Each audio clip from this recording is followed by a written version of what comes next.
제10 장음정토분입니다. 분의 제목부터도 장음정토분으로 장음이 나왔는데, 이 장음이란 글자에 대해서 간단하게 또 풀이를 한번 해보도록 하겠습니다. 그 장음이란 말은 일반 용어로는 잘 안 쓰였다가 근래 들어 한 몇십 년 전부터 우리 한국 불교계에 많은 불사가 일어나면서 불사에 주로 그 단청이라든지 그런 것을 화려하게 장음스럽게 그렇게 해놓고서 장음하다, 이제 이렇게 표현을 많이 했기 때문에 장음을 장식이나 안 그러면은 어떤 치장으로 이렇게 이해할 수도 있습니다. 그런데 그 의미하고는 약간 틀리다고 보시면 될 것 같습니다. 장음이란 말 자체가 웅장하다, 그리고 엄정하다, 엄격하다라는 그런 의미가 합쳐진 웅장하면서도 엄격하다라는 그런 의미거든요. 한문으로 봐서도 그런 의미고, 그러면은 장음이란 말이 어떤 단어에서 번역이 되어 왔냐고 그러면은 부유허라고 되어 있습니다. 부유허인데, 부유허는 굉장히 잘 무언가 이끌다라는 그런 범어 의미인데, 이게 부유허가 나타나는 게 군대 또는 군대에 사열하는 그런 형태 또는 그런 모습을 부유허라고 합니다. 그게 이제 장음으로 번역이 된 거고요. 그래서 장음은 치장이라기보다는 본래 어떤 형태를 회복하는 것.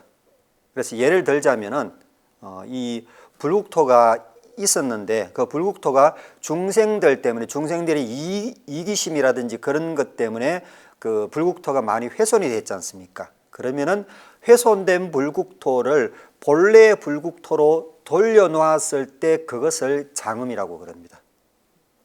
그러면은 이 장음이라는 것을 비유를 들어서 하나 말씀을 드린다면은, 만약 어떤 절이 있다고 비유를 들었을 때, 절이 있으면은 절 입구에서 쭉 들어가서 넓은 그 밭이 있고, 그리고 전각이 있고 그러지 않습니까? 그러면은 넓은 밭에 그냥 빈터로 놀려두기 뭐하니까는 거기다가 온갖 꽃을 이렇게 피워가지고 굉장히 화려하게 장식을 했다고 할 것 같으면은, 그래놓고 이 꽃으로서, 많은 이 꽃으로서 어떤 절을 장음했다, 이렇게 표현할 수도 있지 않습니까? 그때 장음이라는 글은 사용해서는 안 된다고 보면 될 것 같습니다. 절이 장음하려면은 절 본연의 모습을 갖춰야 되거든요. 그래서 절에 들어갔을 때, 처음에 절에 접근했을 때 밖에 분잡스럽던 그런 마음이 조금은 약간은 위압감을 받으면서 깔아앉고, 그래서 절 안쪽으로, 일주문을 지나서 절 안쪽으로 쭉 들어갈 때는 다른 잡념이 일종의 약간의 외압적인 거겠지만은 약간은 이렇게 깔아앉으면서 마음이 깔아앉아서 대웅전에 올라갈 때는 부처님한테 엽법하게 이렇게 삼배를 드릴 수 있는 그런 형태로 되어 있을 때 그 절을 장음하다고 그럽니다. 그런데 절에 갔는데 입구에서 온갖 꽃이 이렇게 피어 있고 막 울긋불긋하고 모든 게 그 보기 좋은 게 막 이렇게 벤치도 있고, 그러면은 대웅전에 갈 생각을 안 하고 거기서 사진 찍고, 또 좋은 사람하고, 물론 뭐 좋은 얘기니까 좋겠지만은 좋은 얘기 하려고 할 거지 않습니까? 그러면은 절에 와서 하고자 했던 일은 잊어버리게 됩니다. 그래서 절 본연의 어떤 효능은 사라져버리게 되는 거죠. 그러면은 그 장식이라든지 꽃들은 절을 장음한 게 아니라고 보시면 될 것 같습니다. 꽃집은 그게 장음이죠. 꽃집에는 많은 꽃을 갖다 놓아야지만이, 안 그러면은 정원이라든지 사람들이 편히 쉬고자 하는 그런 장소는 그런 게 주 목적이니까 그런 걸 많이 갖다 놓는 게 장음이지만은 절은 그렇지가 않죠.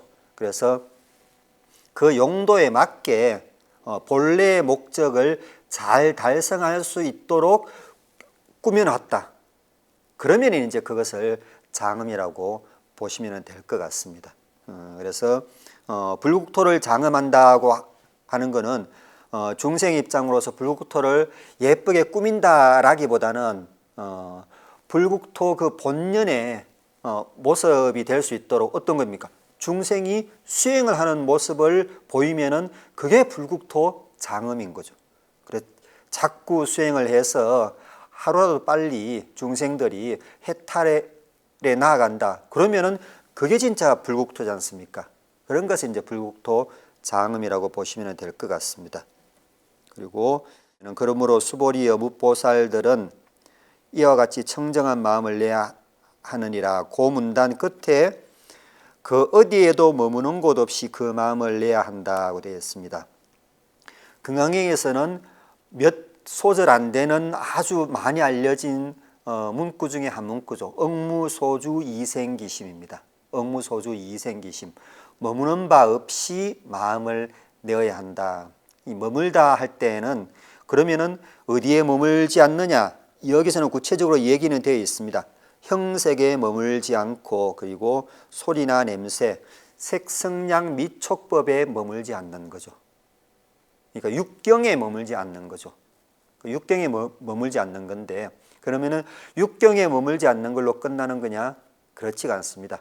육경에 머물지 않고 그리고 밖으로는 육경에 머물지 않고 안으로는 육근에 머물지 않고 그리고 육경이나 육경에 머물도록 하는 게 뭐냐 그러면 결국에는 산야입니다. 반야가 아니고 산야라는 거는 초반부에 제가 몇 번씩이나 강조해서 말씀을 드렸습니다마는 반야는 정확한 정보를 가지고 정확한 어떤 아르마리로서 정확한 지식으로서 무엇인가 해나가는 것 그런 것을 지혜라고 그랬고요. 산야는 어떻습니까? 잘 알지 못하는 어떤 부분에 대해서 안다고 얼버무려 가지고 행동으로 옮기는 것 이게 산야라고 말씀을 드렸습니다. 그래서 전혀 알지 못하는 것하고 산야하고 반야하고 이렇게 구분을 짓자면은 산야 반야 두 개로만 갈라지는 게 아니고 전혀 알지 못하는 무지가 또 따로 있습니다. 그러면은 잘못 아는 것하고 산야하고 완전히 알지 못하는 것하고는 어떤 차이가 있는가 그러면은 완전히 알지 못하는 사람한테는 가르쳐 주면 됩니다. 그런데 그러지 않고 잘못 알고 있는 사람한테는 잘못 알고 있는 것에 대한 고집이 있기 때문에 이미 알고 있는 어떤 그 내용물이 있기 때문에 그것에 집착을 하는 거거든요. 그래서 더 큰 잘못을 알지 못하는 사람하고는 비교가 안 될 정도로 더 큰 잘못을 저지르는 게 산야입니다.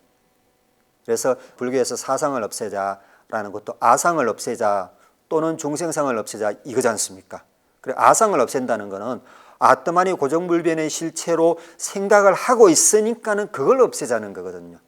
아트만이 뭔지도 고정불변의 실체가 뭔지도 알지 못하는 사람한테는 그냥 무아법만 알려주면 되는 거니까요. 그래서 이렇게 그 어디에도 머물지 않는다고 할 때는 여기서도 보면은 육경과 육근에 머물지 말아야 되는데 육근과 육근에 대해서 혼동되는 게 무엇 때문인가 그러면 산야 때문입니다. 산야가 문제입니다. 근본적인 원인 모든 번뇌의 원인이 산야입니다. 잘못 아는 것. 그러니까 육근과 육경에 머물지 않는다는 그 행동 자체가 바로 산야에서 반야로 자꾸 옮겨가는 그하고 똑같은 거거든요.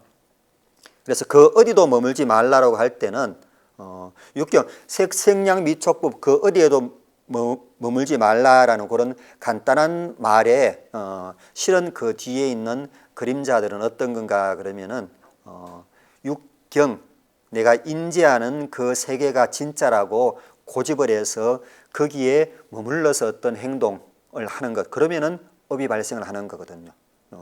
그러지 말고 그리고 그렇게 인지를 하게 하는 내 자신이 따로 있지 않고 단지 육경의 육근의 인식활동일 뿐이고 주체가 따로 없다. 그런 모든 인식활동을 하는 주체가 따로 없다. 그게 바로 무아법이다. 이렇게 자꾸 이제 그 그 착각해서 무언가 있다라고 생각하는 것을 또 없애는 것, 그리고 궁극적으로는 그 모든 것의 원인이 되는 샀냐. 뭔가 하려고 그러면은 알아서 하는 거니까요. 아는 그것을 샀냐의 상태로 하는 게 아니고 그냥 반야의 상태로 가능한 반야인 쪽으로 자꾸 옮겨가면서 결국에는 반야로만 행동을 한다면은 어떠한 업도 발생을 하지 않는 거고 어떠한 번뇌도 발생하지 않는 것. 그러면 그런 분들을 갖다가 우리는 불보살이라고 그럽니다. 그래서 여기 억무소주 이생기심 어디에도 머물지 말고 마음을 내라라는 말도 이런 궁극적인 불교의 수행 처음과 끝 모두 포함하고 있다고 보시면 될 것 같습니다. 그리고 수보리에 비웃건데 어떤 사람의 몸이 이 문구 같은 경우에는 단지요 구마라접 스님 번역본만 놓고서 이 경전을 연구하시는 분들 같은 경우는 굉장히 많이 혼동이 될 겁니다. 몸이라는 것. 그런데 몸이라는 게 현장스님 같은 경우는 자체로 나와 있습니다. 스스로 자자, 몸체자 자체로 번역이 되어 있고 이것의 원어는 뭐냐 그러면 아뜨마 바바라는 단어입니다. 아뜨마라는 것은 아뜨만 그 아뜨마입니다. 그래서 고정불변의 실체 우리가 지금 얘기하기 쉽게 이렇게 번역을 쓴다면은 영혼 또는 자아 이게 아뜨만이거든요. 그래서 아뜨만 바브라는 것은 형성된이라는 그런 단어입니다. 그래서 불교에서 아뜨만을 언급하면은 앞뒤가 안 맞죠. 그래서 이제 아뜨만이라고 언급해놓고 뒤에 형용사를 하나 딱 붙여놨습니다. 바브 형성된 아뜨만이다. 브라만교에서는 아뜨만이 형성됐다고 안 그러거든요. 만들어졌다고 안 그러거든요. 본래부터 있던 거고 있던 그 자체로 변하지 않고 있다가 브라만과 합일될 때 사라지는 것도 아니고 범하이려 브라만과 한 몸이 될 뿐이다. 이렇게 되어 있습니다. 그래서 아뜨만은 전혀 변하지 않는다고 이 얘기를 쭉 그 논지를 편 게 브라만교인데 불교는 그 아뜨만마저 다른 거는 물론이고 아뜨만 마저 생겨나지 않았는데 존재하는 것은 있을 수가 없다. 그래서 이제 여기서 아뜨마를 얘기를 하면서 아뜨마 바버라 해가지고 형성된 자, 형성됐으니까 어떻습니까? 언젠가는 없어지겠죠. 그래서 요걸 나자로 써서 아라고 한다고 그러더라도 한문으로 앞에 이제 그 거짓 가짜, 임시 가짜를 써서 임시적으로 아뜨만이라고 한 것이다. 임시적으로 어떤 연기법 근거를 해서 이런 환경이 모여가지고 아뜨만이라는 걸로 형성이 되어서 아주 중요한 역할을 하다가 어떤 위치에 갔을 때 이게 또 인연이 사라지니까는 없어진다. 이게 불교의 논리거든요. 그래서 그런 의미의 아뜨마 바버 신입니다. 그래서 그런 의미의 신을 그냥 그런 의미의 아뜨마 바바를 그냥 신이라고 해놓으니까는 혼동될 수밖에 없습니다. 하나 예를 들자면은 뭐 현정스님 같은 경우에는 자체라고 되어 있죠. 근데 이 자체가 우리가 지금 얘기하는 볼펜 자체, 공책 자체, 저 건물 자체 그 자체가 아닙니다. 그래서 최소한 현장스님 약간 뒤까지도 그러니까 대성경전이 한역된 경전은 지금 우리가 쓰는 단어의 뜻 의미하고 약간 차이지는 게 있습니다. 앞서 제가 상자를 그렇다고 말씀을 드렸었죠. 모양 상자만 있는 게 아니고 나무를 눈으로만 보고서 고를 상자 이렇게 말씀을 드렸지 않습니까? 자체도 그렇습니다. 스스로 자자 자하지 않습니까? 몸체자지 않습니까? 체가 이제 바보의 번역어거든요. 그래서 자긴 자한데 구체적으로 그러니까 몸을 갖춘 자라는 그런 의미로 자체라는 번역어를 쓴 겁니다. 그래서 현장스님 번역을 그냥 자체로만 해서 지금의 자체로만 번역하면은 현장스님이 썼던 그 의미도 놓쳐버리게 되는 거죠. 그래서 현장스님은 어차피 그 산스크리트 원본이 있다는 가정 하에서 무리하게 막 이렇게 의역한 거는 없거든요.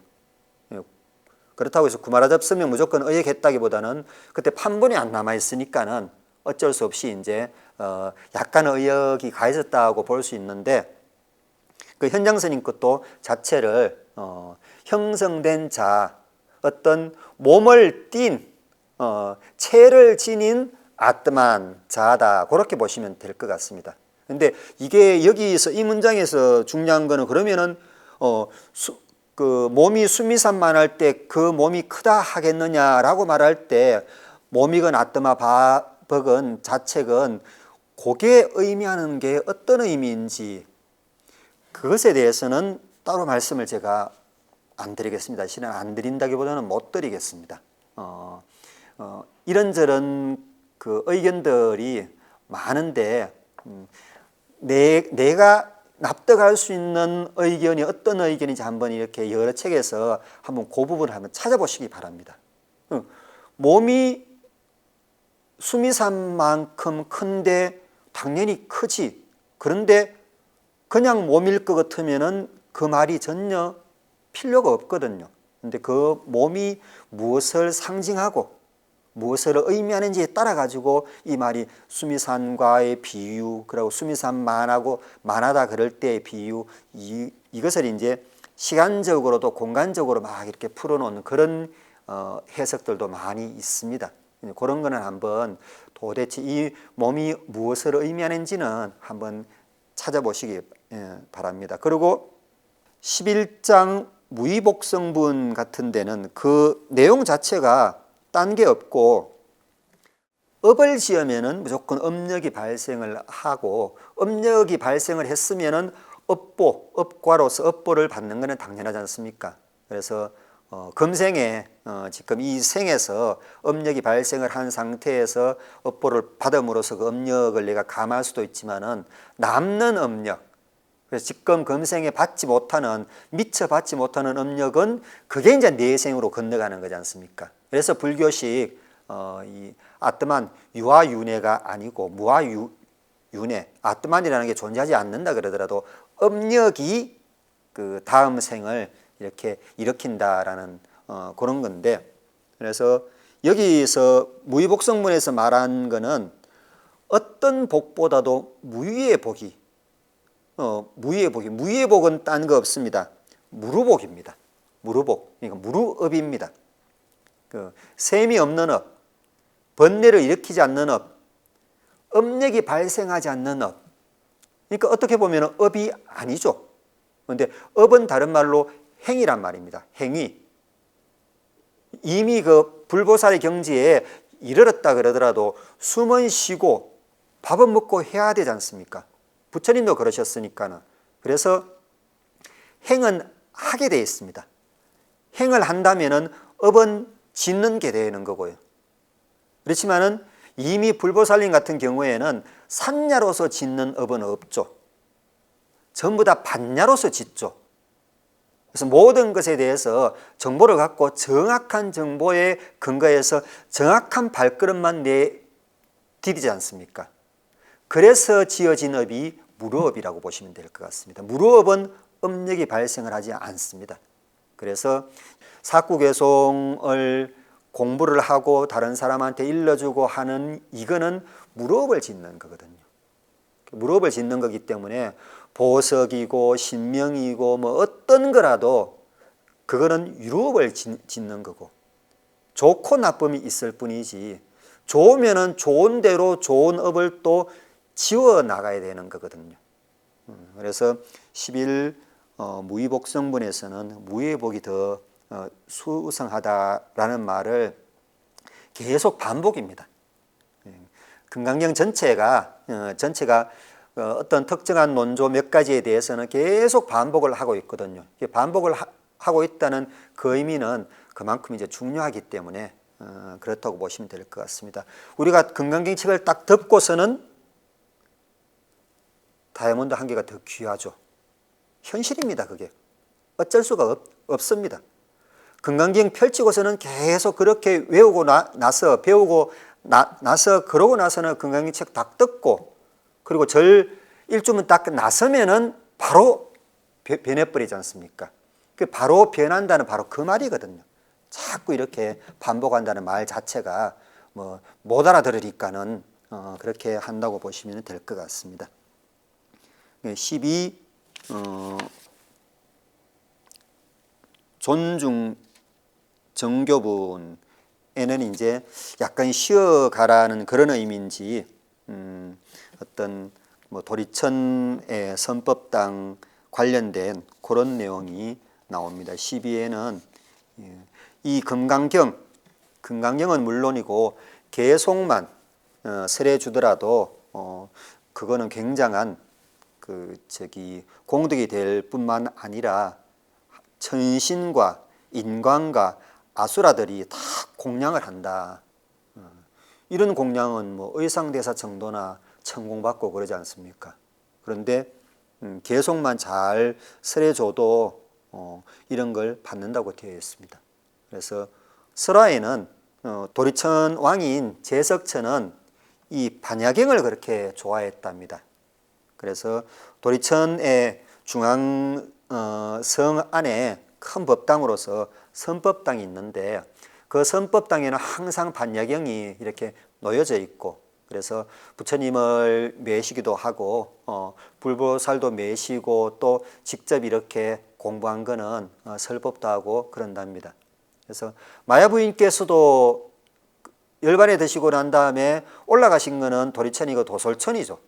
도솔천에 계셨는데 부처님께서 마야부인을 위해서 설법해 주신 거는 여기 도리천이거든요. 요 선법당이거든요. 설화가 그렇게 되어 있습니다. 그래서 부처님께서 선법당에 가시니까는 미리 마야부인께서 도솔천에서 도리천으로 내려오셔가지고 선법당에 들어와서 이제 부처님 법문을 들으셨다고 그렇게 보시면 될 것 같습니다. 그리고 이 선법당이라는 데가 많은 천신들이 항상 법문을 듣는 그런 큰 법당이다고 그렇게 설화에 알려져 있는데 간혹가다 이 설법이 없을 때 법을 설하는 때가 없을 때는 그냥 책만 이렇게 덩그러니 놓여져 있답니다. 그럴 때 아수라라든지 다른 천신들이 들렀다면은 책에 이제 이렇게 삼비를 하고 갔다 하는 그런 설화로 꾸며져 있습니다. 그래서 심지어 뭐 천신과 아수라라면은 뭐 악신은 아니지만은 그래도 막 이렇게 분쟁을 좋아하는 그런 신들이지 않습니까? 그래서 천신과 아수라들이 음식과 미녀 같은 걸 놓고 막 쌈박질을 하는데 이 반야경만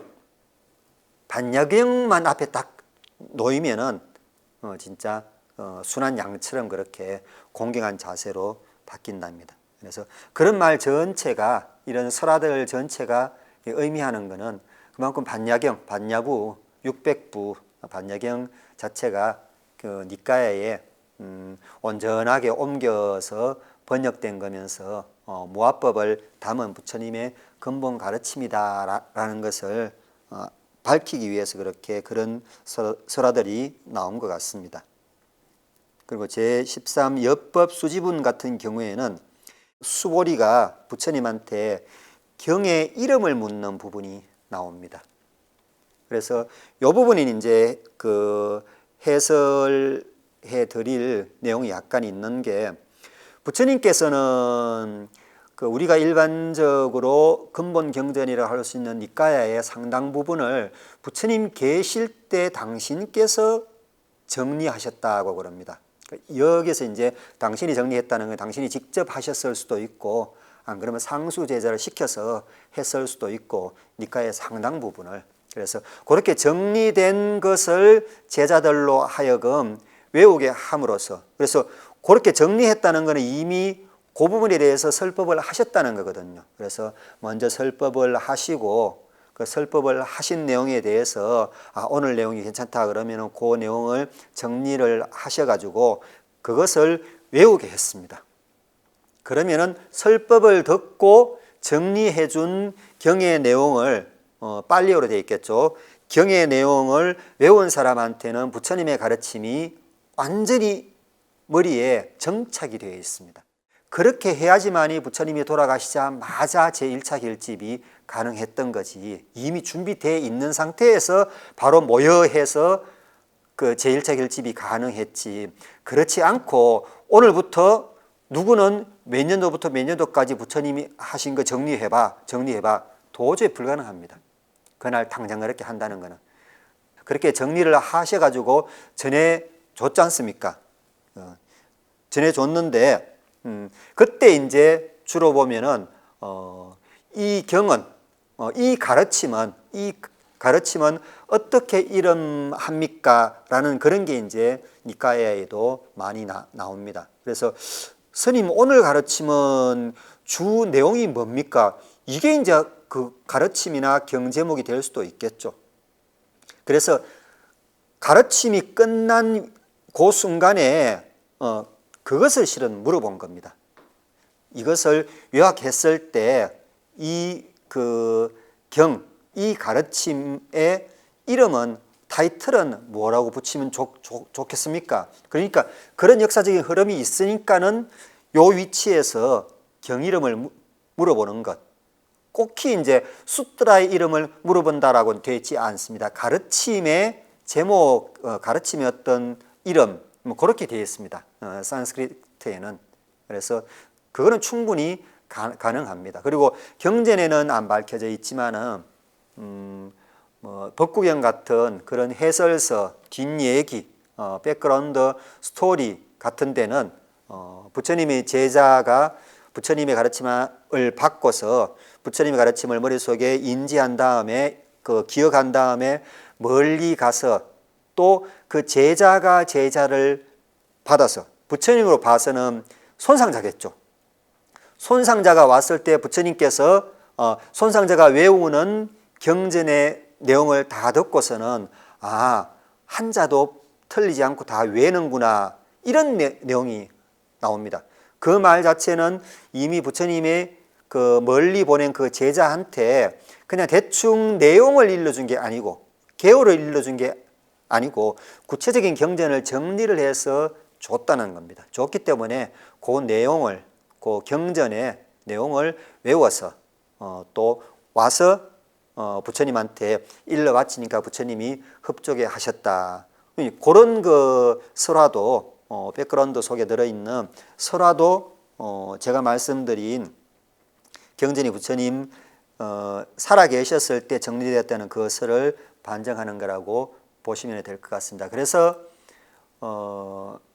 종교나 신앙이라고 일컬어지는 것 가운데 경전이 그 교주가 살아 계실 때 정리된 것은 아마 큰 종교들 우리가 알고 있지 못하는 작은 종교는 또 그렇게 그 근세된 거는 있을지 몰라도 초기에 우리가 그 큰 종교라고 믿는 것들은 전부 다 경전이 교주가 돌아가신 다음에 그 제자들에 의해서 저작이 됐는데 불교만큼은 그 경전이 교주라는 말은 당신은 허락은 안 하셨습니다. 그렇지만 제1대 불교를 일으킨 분인 부처님이 살아 계셨을 때 경전이 성립이 됐다는 것은 많은 부분이 성립이 됐다는 것은 불교의 특징이자 가장 큰 장점이라고 볼 수가 있겠습니다. 그래서 여기서는 그런 부분, 그렇게 묻는다는 그런 부분이라든지 수보리가 내 생각에는 어떠냐, 여래께서 말씀하신 법이 있느냐, 수보리가 부처님께 말씀드렸다. 세존이시 여래께서 말씀하신 것이 없습니다. 실컷 말씀하셔놓고 말씀하신 것이 없다고 그랬죠. 그래서 여기서는 무엇을 설하는 거냐 그러면은 말 그대로 무아법을 설하신 겁니다. 무아법을 밝힌 거거든요. 무아법을 밝힌 거기 때문에 정법이 없다는 것. 설해놓고서는 그 설한 것도 없다라는 그 자체로서 흔적까지 없애는 그런 무아법을 설한 거기 때문에 더 이제 무아법이라는 거는 뭡니까? 해탈로 더 빨리 나아가게 할 수 있는 그런 도구지 않습니까? 그래서 이제 그 개송이 그만큼 칠보보시보다도 뛰어나다. 그런 말로 해놨습니다. 그리고 이제 다음에 또 티끌 얘기가 나옵니다. 티끌이 이게 재물 보시는 티끌만도 못하다라는 그런 말이 있거든요. 그 재물 보시는 번뇌를 만들고 일으키고 우리가 티끌 때문에 번뇌 일어날 일은 없습니다. 뭐 티끌 먼지 치워야 되니까는 있기는 없지는 않네요. 그렇지만은 재물보시보다는 그렇게 심각하지가 않죠. 그래서 티끌이라는 것은 실은 무기이기 때문에 업을 발생시키지 않는 거기 때문에 업을 발생시키는 이 재물보다는 뛰어나다라는 일종의 역설이라고 그렇게 보시면 될 것 같습니다. 그래서 재물보시는 개송보시보다 못한 게 아니고 티끌보다도 못해. 이름으로써 사람들이 기본적으로 갖는 어떤 재물에 대한 어떤 그 욕심 그런 것도 좀 줄이는 그런 역할도 하는 걸로 보시면 될 것 같습니다. 그리고 14 이상정멸분에서는 이제 여기서는 또 반복이 됩니다. 이 금강경이 가르침이 개송보시가 신명보시보다 수승한 5가지 이유를 밝혀놓는데 여기서는 이제 그냥 개략적으로 말을 해놓은 게 아니고 구체적인 교리가 등장을 합니다. 그래서 이제 점청법을 쓰는 거죠. 처음부터 어렵게 해놓으면은 사람들이 못 보기 때문에 처음에는 쉽게 해놓고 그렇네요. 그러면은 그 다음에는 조금 더 내용을 밝히고 조금 더 내용을 밝히고 이런 식으로 보시면 되는데 여기서는 이제 세존이시여 제가 지금 이 경전을 얻어듣고 믿어 이해하여 받아 지닌다는 것은 그 문장부터 무슨 까닭인가 하면 모든 묻상을 여이면 여상은 산야를 말하는 겁니다. 그 묻상을 모든 상을 여인다는 것은 모든 상을 여인 상태를 우리가 반야라 그러거든요.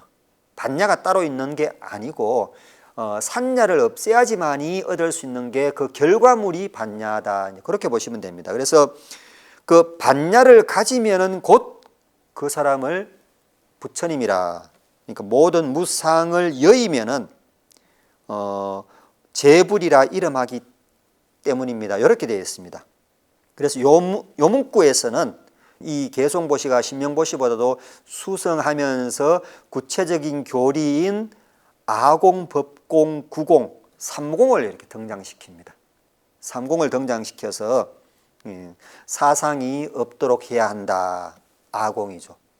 그 다음에 사상이 없도록 해야 한다는 것 또한 무아이다. 법공이죠. 그리고 그렇게 모든 상을 여이면은 부처가 되느니라. 이제 구체적인 방법을 일러주는 겁니다. 그래서 뒤에 내용이 반복이 되어 있다. 안 그러면 똑같은 내용을 반복해 놓는다고 그렇게 얘기를 하고 또 요 뭐 책 제목 나오면서부터 그 뒤에는 책에서 이 경전에서 필요 없는 거다. 또 15단, 16단 그 이후에는 진짜 필요 없는 거다. 이렇게 말을 하지만은 금강경 전체가 일시에 굉장히 정밀하게 계획성을 갖고 저작이 됐다고 봐도 충분한 근거들이 많이 있습니다. 그러니까 그 밑에까지 이런 그림자에서 말하는 그런 부분까지 우리가 읽지 못하기 때문에 뒤에가 필요 없다 그러는 거지 반복되는 것도 이유가 있고 그렇게 보시면 될 것 같습니다. 그리고 요 이제 이상정멸분에 나오는 인욕바람일 가령 할절 신체할 때도 자 강도가 나한테 칼을 들고서 달려들어서 내 배를 가르고 팔을 잘라내고 한다고 칩시다. 그때하고 의사가 나를 이 수술대 위에 올려놓고 배를 가르고 팔을 자르고 한다고 칩시다. 우리 반응은 분명히 틀립니다. 분명히 틀린데 의사가 내 병을 치료하기 위해서 그러는데 강도인 줄 알면 어떻습니까? 그러면은 강도한테 당하는 것처럼 아프고 참지 못하고 거기서 벗어나려고 그러겠죠. 그때가 바로 산야라고 생각하시면 됩니다. 그런데 수술대 위에 올라가 있을 때는 그때 그 상황만큼은 우리가 반야거든요. 그래서 참는 겁니다. 물론 뭐 내가 참는 게 아니고 마치 약이 참는 거지만은 어쨌든지 그렇게 내 배를 가르고 끊어내야 되는 팔다리를 잘라낼 수 있도록 허락하는 거지 않습니까? 허락하는 그 자체는 그것에 대한 정확한 정보를 갖고 있기 때문에 이건 어떻게 돼 폐혈증이 걸려가지고 발을 지금 안 자르면 몸 전체에 다 퍼져가지고 죽는다, 잘라야 된다. 그러면은 그냥 마취해가지고 자르는 거 본다고 그러더라도 기뻐할 거지 않습니까? 가령 할절신체도 그렇게 보시면 됩니다. 가령이 할절신체 할 때 부처님이 안 아팠겠습니까? 아팠는데 도력이 높아서 참았다. 그렇게 보는 게 아니고 할절신체하는 그 모든 행동 활동 자체가 나를 위한 의사의 이 손놀림, 그거기 때문에 부처님은 충분히 참아낼 수 있었다. 그렇게 보시면은 이 가량할절신체는 충분히 이해가 되리라고 생각합니다. 마지막으로 오늘 마지막으로는 지경공덕분에 이 경의 공덕은 그저 생각으로 미칠 수 없다라는 그런 문구가 하나 있습니다. 지경공덕분 전체는 그 15분과 16분, 그러니까 지경공덕분과 능정업장분에 걸쳐서 이 가르침이 지니는 공덕 10가지에 대해서 쭉 이렇게 설명을 해놨습니다. 그래서 이런 게 공덕이고 저런 게 공덕이고 물론 앞에 거하고 이 반복이 되면서 약간 또 다른 내용들이 이렇게 들어가 있습니다. 근데 그것 가운데 제일 끝에 게 16분 제일 끝에 보면 수보리여 이 경전은 뜻이 불가사의 하거니와 과보 또한 불가사의 하다는 것을 알아야 할지니라. 그래서 뜻이 불가사의 하다라는 말 자체가 생각으로서 풀 수가 없다라는 거거든요. 불가사의가. 이 경의 공덕은 생각으로 미칠 수 없는 것이라고 말을 해놨습니다. 생각으로 미칠 수 없는 것이다. 여기서 생각은 이제 마나스에 해당되는 건데 심의식 할 때 의자에 해당되는 겁니다. 그러면은 어차피 우리가 생각으로서 수행도 하고 해야 되는데 이런 말이 어디에서 나오는가 하면은 인도 문화하고 중국 문화는 어떤 범위를 이렇게 산정을 할 때 안팎이 약간 바뀌어져 있습니다. 인도 문화는 생각이 안쪽에 있고 생각보다 더 큰 범위가 브라만입니다. 브라만, 해탈, 완벽한 상태가 흐트러져서 깨어져서 거기서 삐져나온 게 생각이거든요. 그래서 생각은 불완전한 거고 그 불완전한 걸로 완벽한 브라흐만을 생각하는 것은 불가능하겠죠. 그래서 경전이 이렇게 여기서 건강경에서 이런 문구가 나오는 겁니다. 이 경의 공덕은 이 경의 궁극적인 공덕은 열반을 성취하는 거지 않습니까? 열반을 성취한다는 그 자체는 바로 브라만교로 봐서는 브라흐만인 그 상태인 거고 그래서 브라흐만 상태가 어떻다라는 것은 생각을 통해서 가늠할 수는 없습니다. 왜? 생각은 결함이 있는 그런 상태이기 때문에 결함이 있는 걸로 완벽 무결한 것을 정의할 수는 없으니까요. 그런데 그러면은 이제 브라만이 더 큰 범위고 그 안이 생각이라는 범위지 않습니까? 생각이라는 범위인데 중국 문화에서는 이게 뒤바뀌어져 있습니다. 우리 문화도 그 중국 문화에 속하면서 우리는 실은 중국 문화하고 인도 문화가 이 합쳐진 거거든요. 단지 외부에서 들어와서 합쳐졌다기보다는 한 가지는 일부 부족이 갖고 들어왔고 중국 문화는 한반도에서 받아들였고 그래서 이제 이렇게 혼합이 된 건데 우리 문화는 빼고 중국 문화를 예를 든다면 중국 문화는 생각이 더 큰 범위입니다. 그래서 중국 사람한테 브라만이 이렇다 그러면 어떻게 말합니까? 뭐 우리도 거기에는 공감을 하는 게 일반적이겠지만은 야 브라만 그거 다 생각이 만들어낸 거야. 네가 생각을 그렇게 해서 그렇지. 브라만이 생각이 삐져나오고 그거 다 네가 생각한 거잖아. 그 말은 브라만이라는 대상보다는 생각이라는 대상이 더 큽니다. 그래서 생각에서 브라만이 나온 거로 여깁니다. 이게 중국 문화입니다. 이 두 개의 형태는 구분할 수 있어야 됩니다. 왜 필요하냐고 그러면은 생각이 바깥이고 불암한 해탈, 이 안쪽인 이 그 생각 구조, 관념 구조 가지고 불교 경전을 읽으면은 헷갈립니다. 해석이 안 되는 게 있습니다.